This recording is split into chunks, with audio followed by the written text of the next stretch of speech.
In the painfully long window for the Silksong DLC, let's just say I've come up with some pretty insane theories. And most recently, a single idea has completely captured my attention. What do these bugs even eat? And more broadly, how is Farloom a thriving civilization that could sustain a population of this size? So I went on a journey of discovery to find out if survival in this corrupt theological kingdom is even possible. To do this, we're gonna break down some rules. We're gonna go through each map separately and ranking how survivable they would be. And to add to the challenge, we're gonna region lock ourselves like the insane masochists of the OSRS community. Next, we're not Hornet. We're just gonna be a normal, average Joe human person. If we were Hornet, the scale of this video is kind of thrown out of the window because not only is she clearly the most capable being in the kingdom, as evidenced by every single event in the entire game, but also because of her parentage is a demigod, which affords her certain forms of immortality like not needing food, water, and having an extremely long lifespan. If you want a quick summary of the video if we were Hornet, here you go. She lives forever, or something, the end. Third, we're not monsters, okay? So let's address the elephant in the room. Bugs are a rich source of nutrients, protein, and calories. And because Team Cherry is from Australia, this game is absolutely crawling with them. So in an attempt to keep our sanity, we're gonna do our best not to murder and consume sentient bugs, which for our purposes means bugs who can speak. Look, I'm not a card-carrying member of PETA or something, but unless we're on our dying breath, there is nothing you can say that will convince me to kill, cook, and consume this sweet boy, despite the rich nutrients he may deliciously be filled with. You just can't do it.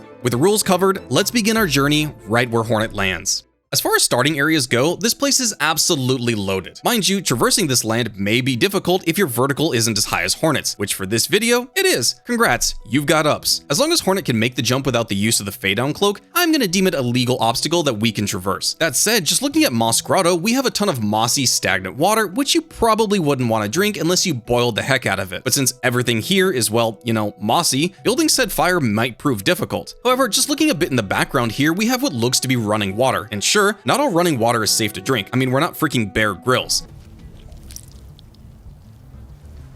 This being an especially dubious prospect in Farloom, who has been known to contaminate water supplies on purpose to poison their residents, which I'm sure has to be against a million laws against humanity. But since that doesn't seem to be the case here, we have acquired fresh drinking water in what looks to be an infinite supply. Now I know what you're thinking, you ravenous psychopath. Tell me how many calories one of these adorable little creatures is worth and how long we'd survive off of them. And yes, we're getting there. So wipe the froth from your mouth and give me a second, because we have to talk about water lilies. According to this well-documented study on the consumption and nutritional viability of water lilies, it has been found that the seeds, bulbs, and flowers of these plants contain huge amounts of life-sustaining vitamins and minerals, which is great if you don't like the idea of dying of malnutrition with a full belly. And yes, that finally brings us to the humble moss grub. Now, grubs are a specific term in the insect kingdom, usually referring to the larvae of beetles, which, looking at the moss mother, likely isn't perfectly accurate because this nutrient-packed queen looks nothing like this absolute Chad that definitely didn't end like 3 of my Pantheon 5 attempts. Grubs and insect larvae are eaten in many cultures across the world already and are more protein-packed than beef and have a significant fat and mineral composition, which is great for us because they're freaking huge. If we assume Hornet is like the average height of a human female, like 5'3" or 165 centimeters, and trust me by the way, we don't want to get into the iceberg of how small or absolutely massive the characters in Hollow Knight are, and since we are a human insert, let's just keep the process simple. This grub stands about at 60% of Hornet's height, using the rhinoceros beetle as a real-world proxy, which has a length of around 5 centimeters and a height of around 3 centimeters. This single moss grub's total volume would exceed figures between 10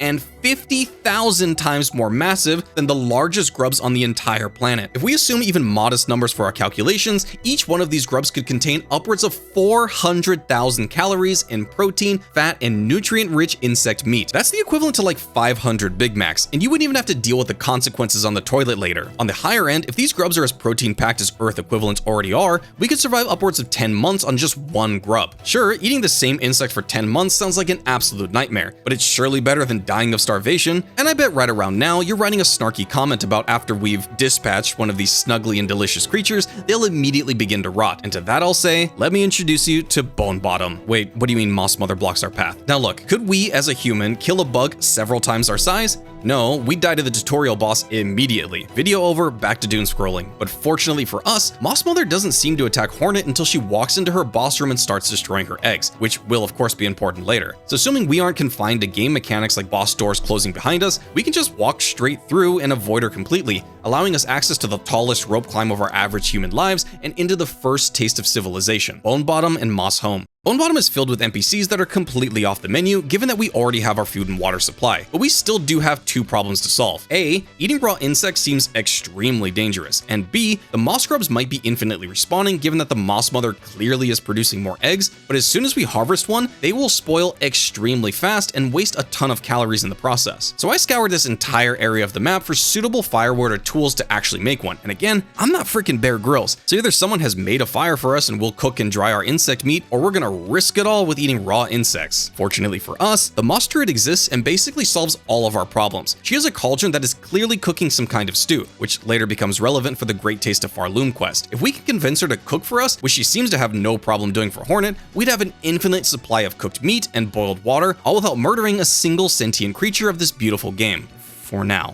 To put our first area on a tier list, well, we have what is likely an infinite supply of cooked food, water, shelter, and Bone Bottom, and because of what is available to us is so insanely nutrient dense, we absolutely won't be dying of malnutrition, which means we could live forever in just this area. Thank goodness for it, because immediately if we go to the Marrow, the entire script gets flipped on its head. In the Marrow, there are more gallons of lava than there are gallons of drinkable water. Sure, foraging in this lava-filled landscape will be a danger on its own, as spontaneously combusting isn't on my to-do list today. There are a ton of bugs that fill most of our dietary needs, assuming we can catch and kill them.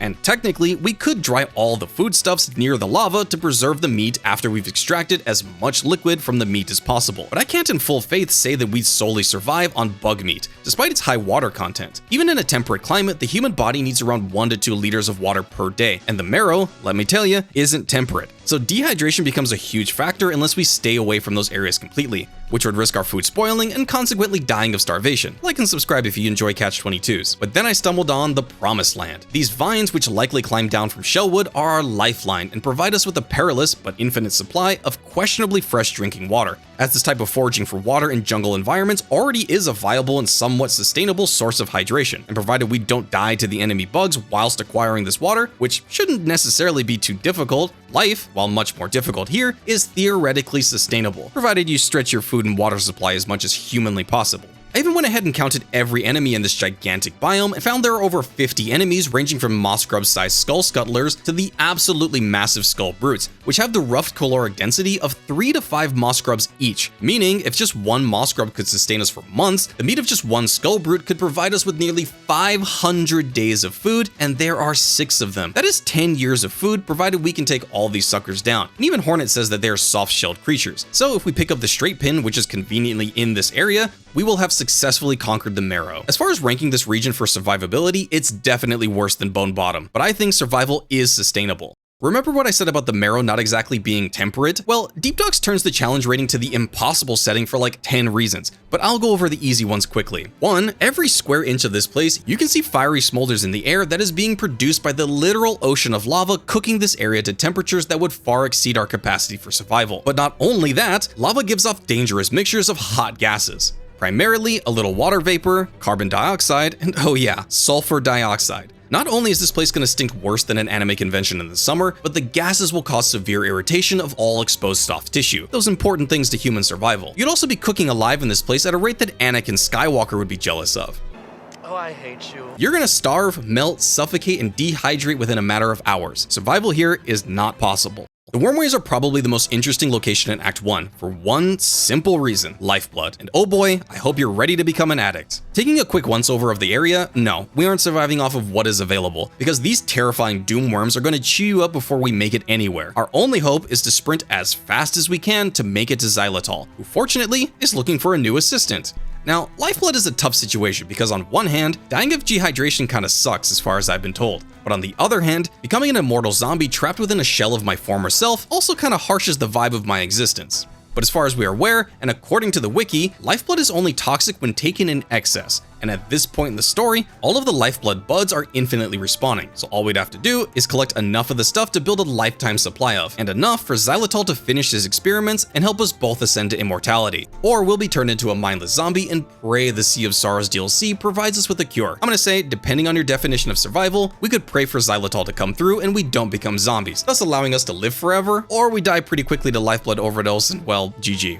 Farfields is up next, and yes, the lower half of the area is covered in lava, which isn't great, but we'd be safe from the fumes and the heat, provided we can traverse the area's verticality, which, as you might have guessed, takes us to the Drifter's Cloak. And believe it or not, we can actually make it to the Seamstress without using any inhuman levels of parkour ability. At which point, if we were to say, collect the spines from the relatively easy to dispatch enemies, we not only acquire a beautiful dress, which is an extremely great morale boost, but a means to climb the pillars of steaming gases away from the scorching heat. And before you say, how could a normal human operate such a device? Well, as per the wiki entry for the Drifter's Cloak, a simple protective garb sewn through with flexible spines, which to me implies that the cloak just sort of works on its own and not with some Weaver magic like Hornet's other abilities, like the cling grip. And for all of this, what have we earned? Well, we've only really delayed our impending death by only a couple of weeks, if not months, because the Farfields has some of the most deadly creatures, insane parkour sections, and scarcity of water in any region we have come across to date. The ants alone are going to solo you from the minute you run into any one of them, and technically speaking, are sentient creatures as they clearly have an organized society, so eating ants is out of the question. Water, much like the marrow, is singularly stored in vines that, of course, are in rooms with the most dangerous ants in the entire area. Either you fight your way through a gauntlet of super acrobatic warrior ants, or you die of dehydration. I think you know where the Farfields is going.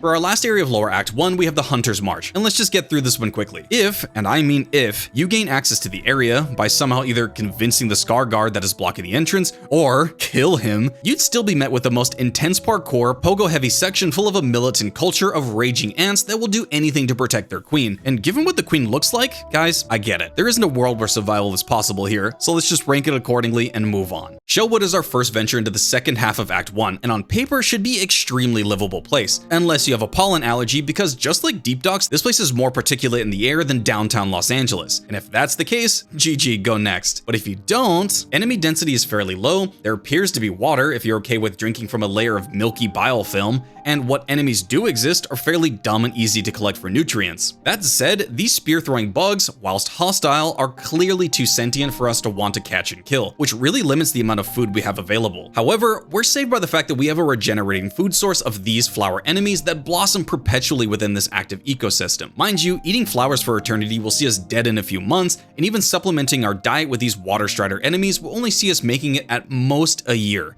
And that's even considering that A, we can make a fire to cook the bug meat, and B, if we can scale the surfaces of these walls, which appear to be wrapped in vines and plant matter, making traversal possible but difficult. Because if we manage to reach the upper levels, there's running water and effectively no enemies to ambush us in our sleep. Survival here is definitely possible, but we run out of protein and nutrient-rich food far before we ran out of water or flowers to drink and eat, and honestly, this place just seems kind of miserable to live in. Off the backs of our temporary survival in Shellwood, what fate does Bellheart hold for us? Well, pretty much every bug here is a walking and talking person. Basically, if you wanted to kill and eat any of these bugs, congratulations, you're a weirdo. So what do we do to survive? With limited access to resources, given that there is absolutely nothing to forage in Bellheart proper, we have to look beneath the surface, where you'll find the firms, and more importantly, the giant winged ones. Across both upper and lower Bellheart, I found 10 of the smaller firms and 6 of the larger ones. If we were to use the same assumptions as we did for the moss grubs, each firm would carry upwards of 200,000 calories, or 130 days of life-giving nutrients, which incidentally is roughly the equivalent of eating an entire medium-sized pig. So just on the smaller firms alone, we've acquired 3.5 years of quality food. Now, the winged worms are an entirely different beast. Against Hornet's body height and width, even assuming a soft body under the shell, this creature would carry a total weight of around 250 kilograms of juicy, delicious firm meat, whatever the hell that tastes like. And you better hope that it tastes good, because each one of these 6 giants is a meat factory consisting of 1.2 million calories on the upper end of assumptions, 700 days of food each, or roughly 11.5 years of food product by the time you've eaten all 6. You're going to be eating these firms for decades, so you better learn to cook them well. So with food solved, we are still going to die in around 72 hours without fresh water. But fortunately, Bellheart has some infrastructure like couriers, a shop, and apparently construction jobs that they use to rebuild their town. Not only could you trade your decades of meat supply for resources, shelter, and money, but you can also use this to acquire water, which is like 2 screens away from here. So is Bellheart survivable? Well, if you're willing to murder the fluffiest creatures in the game, trade your humanity for drinking water, and break your back lifting houses made from bells into the sky, then yes, absolutely it is. Let's quickly blow through the blasted steppes, because for one, every single enemy here that could provide a source of food is either a ravenous swarm of toothy worms, shoots projectiles at you from a distance, has military training, or is just way too deadly to try and catch for a sustainable food source. For two, and I don't want this to be a surprise to you, there's no water here. You won't find one measly drop of the stuff, which means under normal circumstances, dead in 72 hours. But we're in a desert, and that arid air will be sucking you dry faster than I was about to lose monetization. You're not gonna make it more than a few days in the blasted steppes, and honestly, why would you even want to? Cinder's Road is our last stop before the monolith of Greymoor, and if you thought Hunter's March or even Deep Docks were deadly, just imagine those areas where either the local population or the environment were trying to kill you. No, Cinder's Road plays polymerization and asks, what if both? Sure, you could take on the absolute Chad diet of Krull and Benjen and eat roach guts all day, but those two weirdos spend eternity just sitting in their hut staring at each other. And sure, that could sustain you for several months, even years, but as with every other biome we look into, what the hell are we drinking? So after a big plate of roach guts, wouldn't it be great to sit down, dip your cup into the waters below the hut you now share with two alpha roommates, and wash down the roach skeleton down your gullet? Well, go ahead, if you want every disease, worm, and intestinal backup known to man. If you so much as touch the water below, your body will be converted into a breeding ground for muck maggots. Sure, you could take a bucket full of muck maggot infested water back to your bachelor pad and boil it in the furnace that your roommates so conveniently have, and you'd have an extremely nutritious muck maggot stew that would solve both your water and food problems indefinitely. But what kind of existence is this? You'd enter a weird love triangle sipping muck maggot stew for eternity with these two stoners. I hate to say it, but if you made it to Krull and Benjen, they would absolutely be your best chance of survival, and in most cases, offer enough protection and infrastructure to genuinely survive forever. In Cinder's Road. I can't believe it. Our final round in Act 1 takes us to Greymoor, which is one of the largest areas in the game, which likely means that it should be pretty easy to survive in. But it's not going to be as easy as you might think. It's actually going to be significantly easier. There's water and food literally everywhere. I mean, if you ventured towards Craw Lake, there's a constant downpour of rain, which means fresh water for eternity. Not only that, there's a freshwater lake beneath you, which means after some boiling in the hearth at the halfway home, you'll have more drinking water than you know what to do with. Aside from that, just for 10 rosaries, you could buy a cup of nectar, which is said to fill the belly of a regular bug. Sure, you probably don't want to be drinking sugar syrup every day, but diluting it with the water will not only make your boiled water taste better, but enrich it with calorically dense nectar that'll spread both your calories and rosaries a bit longer. As far as food, I mean, craws are abundant and would offer the caloric density as a big turkey made of protein-rich bug meat, which, as we've seen before, ends up being kind of nuts. But if you're not feeling up to hunting and eating craw, just using the pre-existing traps in the lower section of Greymoor and trap the mite enemies, being easier to catch, closer to your permanent residence of the halfway home, and theoretically being infinitely spawning, since the large ones are explicitly called mite mothers, Greymoor is, as you guessed it, completely survivable. Act 2 should represent a marked shift in civilization, infrastructure, and general amenities. I mean, it is the crowning achievement of the entire kingdom. But then you have areas like Mount Fae. Now, immediately, a normal human guy would face all sorts of issues with traversal of the perilous environments without using the cling grip or claw line. But, and this is important, explain to me right now how Sherma, this sweet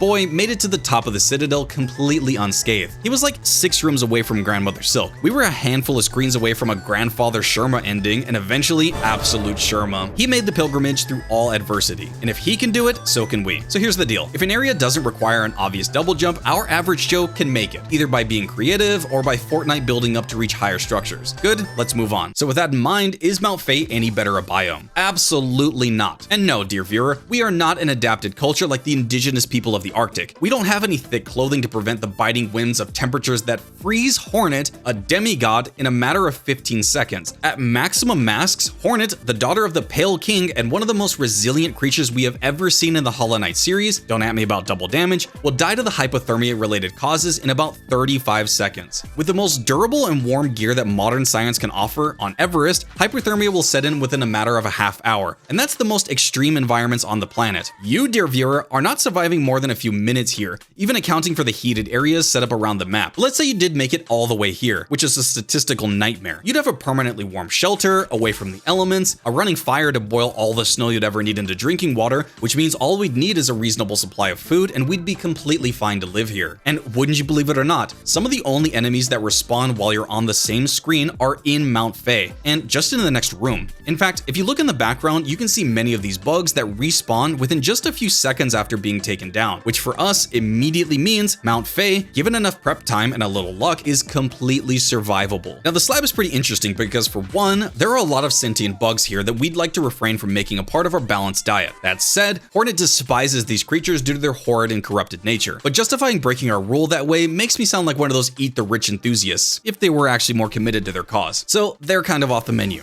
Water and shelter should be readily available, so long as we can scale the areas of the map that border Mount Fae, where ice is perpetually at the ready. And even more conveniently, a lot of the keys to opening the locks are just sitting around in chandeliers, or we can, get in touch with our inner Skyrim character and practice a bit of lockpicking. Either way, the slab, outside of the looming threat of being captured and imprisoned for life, isn't all that bad, especially when we figure that maybe some of these big fly enemies just happen to fall onto one of their many traps, and it would be extremely wasteful to just let their meat go to waste. I mean, circle of life and all that. I won't be letting Mufasa down. This place, as expected, is completely survivable, but oh so dangerous. Have you seen those videos of YouTubers going to Chernobyl and getting an absolute chill at how cold, abandoned, and just kind of sinister the place feels? They talk about ambient radiation, the constant timer of how long you can spend outside of lead-lined vehicles and whatnot. Yeah, biowater is basically Chernobyl if all plant and animal life mutated and is actively hunting you. This is basically what would happen if you fuse the plot of I Am Legend and the Chernobyl disaster. Not only are you fighting for your life against the hostile population that use guerrilla tactics, but almost every other creature here, when killed, explodes into a caustic and deadly mixture of poisonous gases. The water, of course, is filled to the brim with muck maggots, which, as we discussed, isn't such a bad thing. But since we're so close to the exhaust organ, and as a result, the chemical runoff of the entire citadel, this water isn't just a cesspool for intestinal parasites. It'd be like filtering your water through your car's engine and drinking it straight. No amount of boiling will save you. There's a real river in Indonesia and West Java called Sintaram, and is one of the most polluted rivers on the planet, where actual islands of trash can be used to walk across certain lengths of water. You'd be better off drinking from the world's most polluted river than even thinking about taking a sip of the radioactive cesspool of grime and villainy that is biowater. The conclusion really, if you hunker down and try and survive the onslaught of the indigenous population, you're gonna die of dehydration. If you try and make peace with them, which seems completely unlikely, you're still gonna die of dehydration. This place really lives up to its name. The Petrified Ducts is the sister region to Biowater, and you'd be correct in thinking that this place would be just as nightmarish to survive in, and for the most part, you'd be correct. He's right. I mean, the local population are legitimate nightmare fuel that seem to break physics just to take a bite out of you. Conclusion? Your options for food are limited by your capacity to hunt down radioactive, Lovecraftian horrors, so starvation. The water, as you might expect, is putrefied, and whatever the hell ducted means, so dehydration. All in all, this place is shaping up to be one of the most horrific areas that we've covered thus far. But that's until you find this neat little nook in the Upper East Side, Fleetopia. Depending on when in the timeline you've arrived in Farloom, you may be greeted by the Flea Caravan, where sanctuary, food, and flea brew is served. Now, if you want to be completely safe, don't ask what the flea brew is made out of. It's just rude. Best case scenario, you find the Flea Caravan and they offer you, in exchange for labor or hitting high scores in their minigames, which seems to be enough for Seth to take permanent refuge here. Worst case, you'll be the Neil Armstrong of discovering what the inside of an eldritch monstrosity looks like. Congrats, you're basically a Trekkie. With that, you've made it. The upper heights of the Citadel. You've survived the worst Farloom has to offer, right? Well, if you think that, buckle in, strap on, and prepare yourself for a wild ride. I have no idea why I wrote that. For the Whispering Vaults, Cogwork Core, and Underworks, let me just save you some time. These places are completely uninhabitable for many reasons. The Underworks not only has no sources of water, unless you're willing to drink from the exhaust vents that pump what looks to be steam, but worse than that, all enemies here are either automatons or so sentient that they literally have work uniforms. It is beyond wild to go to their workplace on their 9 to 5 and go hunting for food because we've trapped ourselves in this stupid region. The Cogwork Core is devoid of all living tissue, is a hellscape that would give a seizure to any OSHA representative, everything is an eternal automaton that wants to kill you. And oh yeah, there's no goddamn water. You want to survive here? Craft a Philosopher's Stone, perform alchemy, and maybe, just maybe you'll have a chance. The High Hull says water, right? Sure does. Literal cascading waterfalls of drinkable water, so it must be livable, is what an insane person would say. Have you seen the enemies in this area? They have unlimited supplies of these little murder robots that will in fact bludgeon your soft squishy meat body. Even if you were to manage a hasty escape into the infrastructure of the High Halls where the mites live, you'd run out of food within a matter of weeks and see your demise with a stomach full of dusty bug guts. Yum! That leaves us with two major areas, the Coral Chambers and the Cradle. And before we start thinking about consuming Grandmother Silk, let's hold our horses and hunker down in Songclave. The Coral Chambers is easily the largest area in the game, and as such is the most diverse and well-equipped region to support life. Feeling a little unclean after spending a near eternity in biowater? Well, head to the spot and cleanse yourself with steaming hot liquid of whatever intestinal parasites you contracted during your lovely stay with the Stilkin. Here you will also find your most readily available source of drinking water, which is a huge benefit. And just 2 screens away, we find the kitchen area where we deliver goods for the great taste of Farloom and where we meet this big chungus of a bug. Now listen, this could go one of 2 ways. You either convince the specimen to share what has to be an insane supply of food rations, or we begin to question his sentience. Because look, even when the Nidolan is played for him, he just kind of screams lyrics. We don't even know if this creature has the mental capacity to understand what he's saying. Maybe he's just copying sounds that he's heard like some kind of intelligent avian. I'm not too sure, but what I do know is that he's absolutely the type of calorie mountain that we've been looking for all along. With a rough estimate of this wall of flesh's size and weight, given that he looks to be 5 hornets wide and 2 times her height, and God knows how thick, he'd weigh upwards of 2,000 kilograms and have a caloric density of nearly 10 million calories, which in layman's terms is 16 years of food. We could feed the entirety of Songclave with our questionably intelligent individual for literally years to come, and build our civilization like our name was Sid Meier. Provided we do actually share this wealth of resources with the denizens of Songclave, we'd surely create bonds that would give us access to their trade networks, rosaries, and shelter, thus securing our lifetime in the relative comforts of these humble pilgrims. And despite Sherma being right there, we aren't actually gonna eat him. But if we were, probably best to do it when he's doing the splishy splashies in the hot springs. Catch, cook, and clean all in one motion. Wow, that was dark. Finally, we've reached the summit, where the only creatures left in our wake are Lace and Grandmother Silk. And let's imagine for a second that after assisting every corner of Farloom with rich resources, infrastructure, and survival aid, we've amassed a following that would fight the good fight and take down these 2 tyrant queens, which leaves us with one final question. How long could we eat Grandmother Silk? I have no idea when this video turned so dark. Well, despite her having an absolutely massive height, she doesn't actually have that much overall mass. That said, even if her hips are packed with the firm yet supple muscle tissue like we've all imagined that it is, she'd only carry like 2 to 4 calories per gram, and assuming a middle range of around 500 kilograms, she'd carry like